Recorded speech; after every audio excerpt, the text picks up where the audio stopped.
হয় আজি যি আমাৰ এই শ্ৰমিকজন ট্ৰেক্টৰ চালকজন মৃত্যু হ'ল তাত আমি সঁচাকৈ সকলোৱে আমি দুখ প্ৰকাশ কৰিছোঁ আৰু লগতে এটা কথা আমি বিহালীখনত দেখা পাই আছোঁ বিভিন্ন সময়ত যি আমাৰ চিলিং মাটিবিলাক থাকে যি চৰকাৰী মাটিবিলাক থাকে সেইবিলাক একাংশ ইটা ভাটাই অবৈধভাৱে য'তে ত'তে দ গাঁত খান্দি 20 পৰা 30 ফুট গাঁত খান্দি তাত এটা মৰণৰ ফান্দ পাতিছে। সেয়েহে আমি জিলা প্ৰশাসনক আজি যি আমি স্মাৰকপত্ৰ যোগে আমি স্মাৰকপত্ৰ আমি গোটেইখিনি বিহালী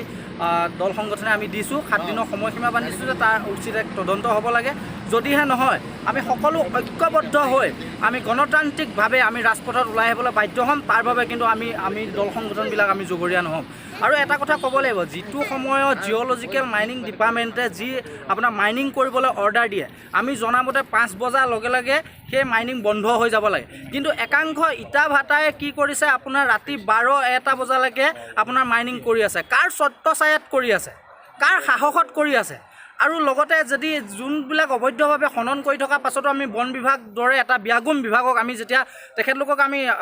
স্মাৰকপত্ৰ যোগে বা তেখেতলোকক আমি জনাওঁ তেখেতলোকে কোনো ধৰণৰ ব্যৱস্থা নকৰে। এইটো আমাৰ কোনো দায়িত্ব নহয়, এইটো মাইনিং বিভাগৰ বুলি কয়,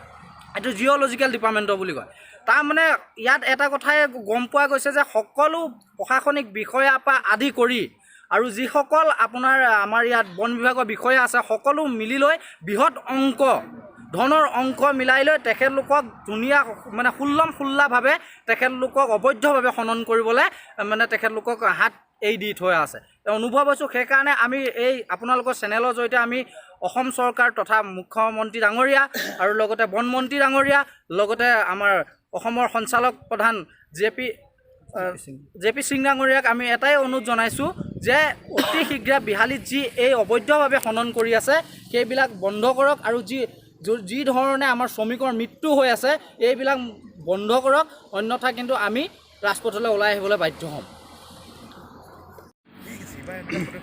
হয়, আপোনালোকে জানে যে যোৱা 4 ডিচেম্বৰ তাৰিখে KKB নামৰ ইটা ভাটাত আমাৰ বৰবিল চাহ বাগিচা 4 নং লাইনৰ এগৰাকী শ্ৰমিকৰ মৃত্যু হৈছিলে আৰু সেই মৃত্যুটো সম্পূৰ্ণ এক ৰহস্যময় হৈ পৰিছিলে। কাৰণ যেতিয়া দুৰ্ঘটনাত পতিত হৈছিলে তেতিয়া ইটা ভাটাৰ মালিকে পৰিয়ালক সম্পূৰ্ণভাৱে অন্ধকাৰত ৰাখিছিলে আৰু যেতিয়া তেওঁক তেজপুৰ হস্পিটেলত যশোদা নামৰ এখন হস্পিটেলত যেতিয়া তেওঁৰ মৃত্যু হৈছিলে তেতিয়া সুখদা নামৰ এখন হস্পিটেলত মৃত্যু হৈছিলে। তাৰ পাছত তেওঁলোকে পৰিয়ালক আহি কৈছিলে যে ভৰিত অলপ লাগিছে আৰু তেওঁৰ লগত কোনোবাই থাকি দিব লাগিব, 2-3 দিন তেওঁক তাত এডমিট কৰিব আৰু এনেকৈ তেওঁলোকক ভুৱা কথাৰে কৈ লৈ যোৱা হৈছিলে। আৰু যেতিয়া তাৰ ভাতৃয়ে গৈ তাত দেখিছে সম্পূৰ্ণৰূপে সুখম নায়কৰ মৃত্যু হৈছিলে আৰু তাতে দাদাৰ মৃত্যুদেহটো দেখি তেওঁ হতভম্ব হৈছিলে আৰু উপায় নাই। তাৰপিছত তেওঁলোক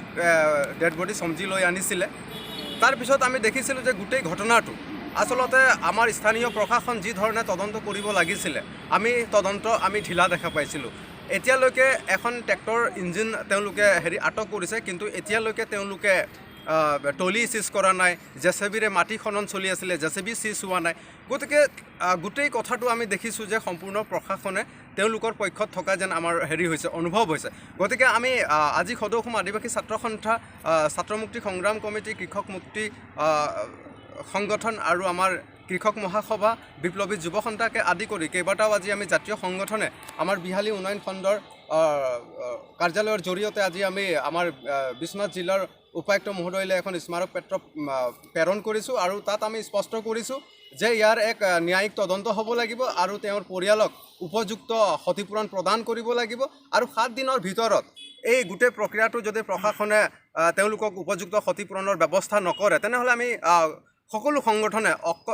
ঐক্যবদ্ধভাৱে আমি ৰাষ্ট্ৰীয় ঘাইপথ অৱৰোধ কৰিবৰ কাৰণে বাধ্য হ'ম। আৰু আপোনালোকে জানে যে বৰ্তমান সময়ত একাংশ ইটা ভাটাৰ মালিকে চৰকাৰী ভূমিবিলাক যিবিলাক আমাৰ চাহ বাগিচাৰ চিলিং যিখিনি চৰকাৰী ভূমি আছে সেই ভূমিবিলাক তেওঁলোকে ৰাতি হ'লে ট্ৰেক্টৰ আৰু জেচিবি লগাই এই চালকসকলক তেওঁলোকে ৰাতি চুৰি কাৰ্যত লিপ্ত কৰায় আৰু সেই কাৰ্যবিলাকত যেতিয়া লিপ্ত কৰায় তেতিয়া সেই শ্ৰমিকসকলৰ মৃত্যু হয়। আৰু এইবিলাক নতুন ঘটনা নহয়, প্ৰত্যেক বছৰে এই দুৰ্ঘটনাত আমাৰ সাধাৰণ শ্ৰমিকসকলৰ মৃত্যু হৈছে, কিন্তু মৃত্যু হোৱাৰ পিছত তেওঁলোকৰ পৰিয়ালে কোনো ধৰণৰ ক্ষতিপূৰণ নাপায় আৰু যাৰ কাৰণে এটা সময়ত সেই পৰিয়ালটো ধ্বংস হৈ পৰে। গতিকে আমি প্ৰশাসনক আৰু অসম চৰকাৰক আৰু আমি DGP মহোদয়কো আমি আপোনালোকৰ চেনেলৰ জৰিয়তে দাবী জনাইছোঁ যে বিহালীত আচলতে এক ফালৰ পৰা চৰকাৰী ভূমি খনন কৰি একাংশ ইটা ভাটাৰ মালিকে কোটি কোটি টকাৰ ৰমৰমীয়া বেপাৰ চলাই আছে আৰু আমাৰ স্থানীয় প্ৰশাসনেই হওক বন বিভাগেই হওক সকলোৱে চকু মুন্দা কুলিৰ ভাও জুৰি তেওঁলোকে মনে মনে চাই থকা যেন আমাৰ অনুভৱ হৈছে গতিকে গোটেই বিষয়টো তদন্ত হওক আৰু চৰকাৰী মাটি খনন কৰা বন্ধ হওক আৰু যিবিলাক ইটা ভাটাৰ আচলতে আপোনালোকক মই জনাব বিচাৰিছোঁ যে টাটা নামৰ যিখন ইটা ভাটা আছে মা নামৰ যিখন ইটা ভাটা আছে কেকেবি নামৰ যিখন ইটা ভাটা আছে তেওঁলোকৰ কোনো ধৰণৰ মাটি নাই তেওঁলোকৰ মাটি আজিৰ পৰা 10-15 বছৰ আগতে তেওঁলোকে ইটা নিৰ্মাণ কৰি শেষ কৰিছে এতিয়া তেওঁলোকে সম্পূৰ্ণ চৰকাৰী ভূমি খনন কৰি তেওঁলোকে ইটা নিৰ্মাণ কৰি ৰমৰমীয়া বেপাৰ চলাই আছে আৰু তেওঁলোকক বন বিভাগে বা জিলা প্ৰশাসনে তেওঁলোকক কেনেকৈ মাইনিং আচলতে অৰ্ডাৰ প্ৰদান কৰিছে ইয়াৰো এক তদন্ত হ'ব লাগিব কাৰণ মাইনিং অৰ্ডাৰ প্ৰদান কৰিবলৈ হ'লে তেওঁৰ ম্যাদী মাটি থাকিব লাগিব আৰু সেই মাটিটো ইটা ভাটাৰ য'ত তেওঁলোকৰ ইণ্ডাষ্ট্ৰী আছে ইণ্ডাষ্ট্ৰীৰ লগত থাকিব লাগিব তেওঁলোকে কোনটো মাটি আচলতে দেখুৱাই তেওঁলোকে মাইনিং অৰ্ডাৰ লাভ কৰিছে ইয়াৰো এক তদন্ত